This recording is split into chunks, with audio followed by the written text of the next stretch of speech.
Oh, no. Which one? Bananas? No, because you're dressed in all black. Oh, man. Yeah. They turn the lights off in here, no one's gonna find you.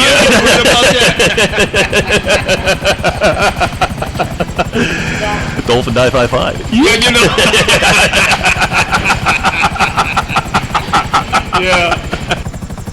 Scene 1.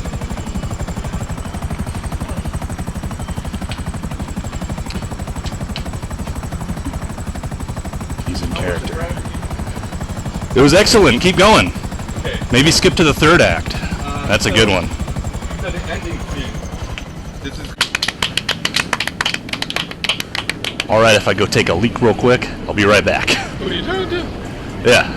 You mind if I go take a leak real quick? What they gotta do? I'll be right back. Why you asking me? Permission. You don't need no permission. Alrighty. You're not with me. Okay. Well, I mean, I could be. That's what I'm saying. You're not with me. You got Kidney stone. All right. Thank you. Yep.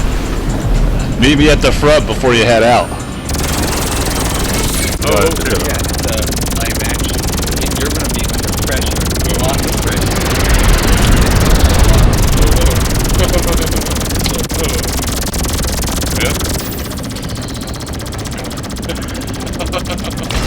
What do you think? Yeah. We're not over yet. Yeah. Now do the ending monologue. All right. Don't worry. There's not going to spoil anything unless you. Emotional pressure here. Yeah. Oh, don't worry about it. Okay, it never happened. We saw nothing. Just hide that. Just hide it. Yeah. There we go. You're fine. Need some special effects, but otherwise I think you'll get a show. Yeah. You like that? Yeah. Thank you for your criticism. For sure. Yeah. That's what I do best. Criticism. Oh, that's from a good time right there. Okay. All right. See you later. Good stuff. Hell yeah. Pew pew.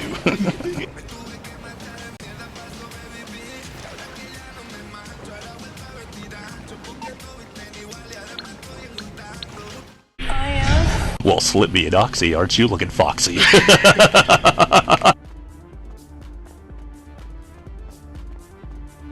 We have a 6. Here's a 20. 13.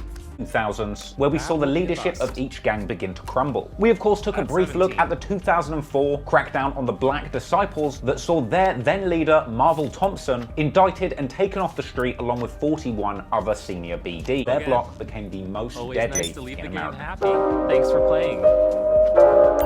Now, Parkway Gardens, where the Wick City BDs are located, was eventually named Chicago and America's most dangerous block. And this is placed there between 2011 and 2014. And this is actually the exact window of time that we're going to take a look at in this video. And I'd say that it's pretty clear that Parkway Gardens' reputation for being dangerous is the direct result of the events that unfolded as part of this feud. And in no small part, a result of the involvement of some of the very dangerous. The fact that he was able to focus more on the music and on the streets as his career developed might be the reason that he's still alive with us today. The same, of course, can't be said for King Von, a Parkway Gardens veteran who supposedly caught numerous bodies and didn't care who knew it. Of course, only Wick City is why his Twitter handle still is at King Von from the Wick. Basically, King Von and T-Roy loved their gang and they loved their block. And a rapper like Keith, even actually going on to drop a song called Wick City, and even later falling out with Chief Keef after apparently stealing clothes from him, leading DJ Academics in the War of Chirac era to affectionately dub him the Diaper Bandit. And look, I know by no means is this a completely extensive list of every member who has ever been affiliated with Wick City. Future video covering further into this beef, I will of course introduce new names. But the names aren't really what's important, it's the sentiment. These were the Wick City BDs, friends with fellow member Tuco growing up. Another member was FBG Butter, who along with KI were also known as a bit of a dynamic duo dubbed the Twins. Other members actually went by FBG or Flyboy Gang, an STL EB clique more focused on making music, which included other names like FBG Brick, and of course the legendary FBG Dub. This feud. They had Lil B and Wooski, who had actually been dubbed King of the Ops. There was Boss Trell and Lil Dog. Once again, there might be some names from STL EBT, especially especially the later years who haven't been included here, but these are the prominent members of both sides who played a prominent role during this period. So now you know the background and the people involved, let's take a closer look at the actual storyline, so we can get a better understanding of how events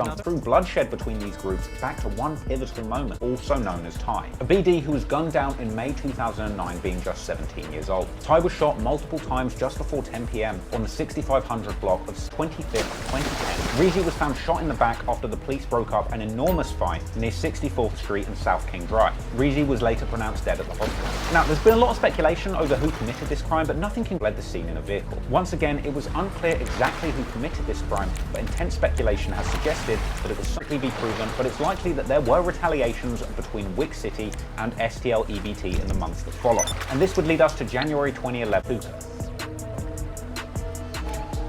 On the 12th of January 2011, 15-year-old Shondale Gregory, known on the streets as Tuka, was waiting at a bus stop at the 600 block on East 6. At a certain point, a dark-coloured vehicle pops up. He even got to see his slain. 62nd and Wabash all the way to 630 St. Lawrence.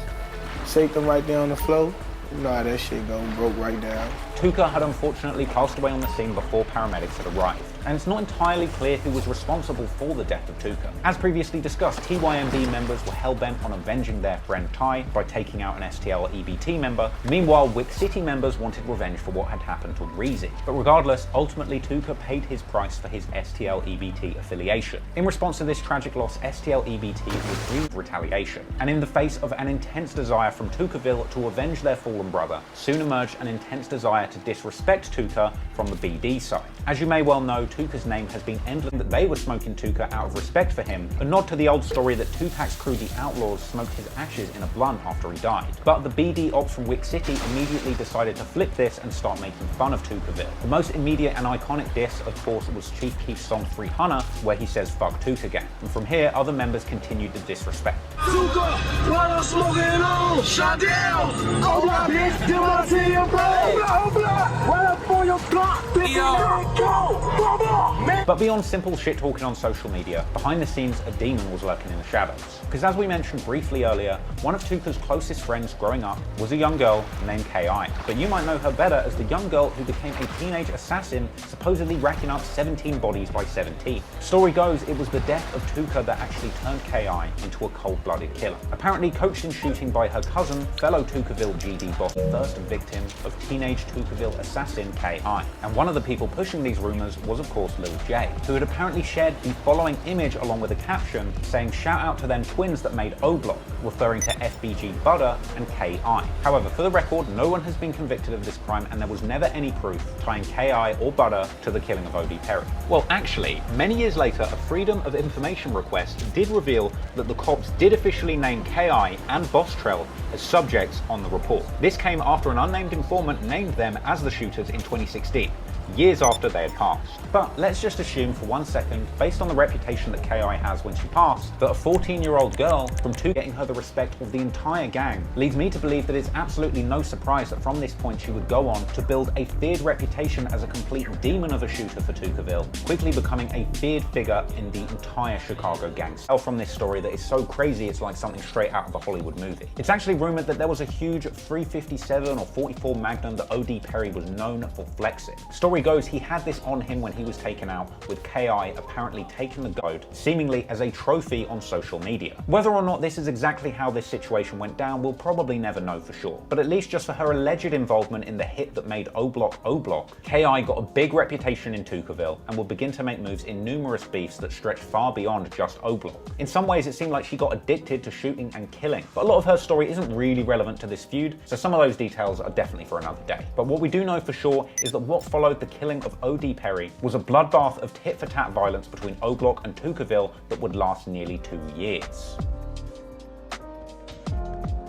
On the 19th of August, went even further down the block, shooting a 15-year-old in the head who miraculously survived. Platoon unfortunately wasn't so lucky and didn't make it, and in his memory, at least for a brief period, people began to call the area Toontown, though ultimately the name O-Block was retained. Once again, there's been intense speculation over exactly what went down or who was responsible for the hit on Platoon, as apparently in addition to Tukaville, a GD set called MOB also had a motive to take out Platoon as part of a different feud that he was involved in via 600, who were also BDs affiliated with O-Block. It's actually been suggested that there were 2 assailants there that day, with one being Lil B from Tucaville and the other allegedly being Beans from MOB.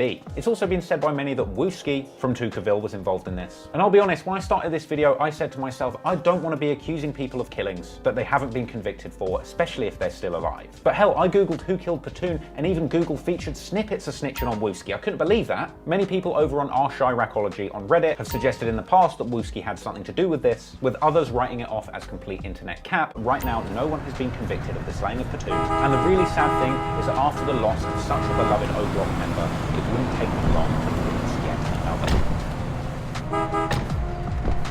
At 6:47 p.m. on February the 12th, 2012, Toroyd Liggins of O Block was discovered with a gun. His use of a gun with a red laser beam sight on it to improve his accuracy. That gun itself apparently even featured in the Lil J FBT Yacht music video for the song Critical, the Chief Heat, a frankly brazen attack, which naturally only beget more bloodshed between O Block and Bill amongst the following.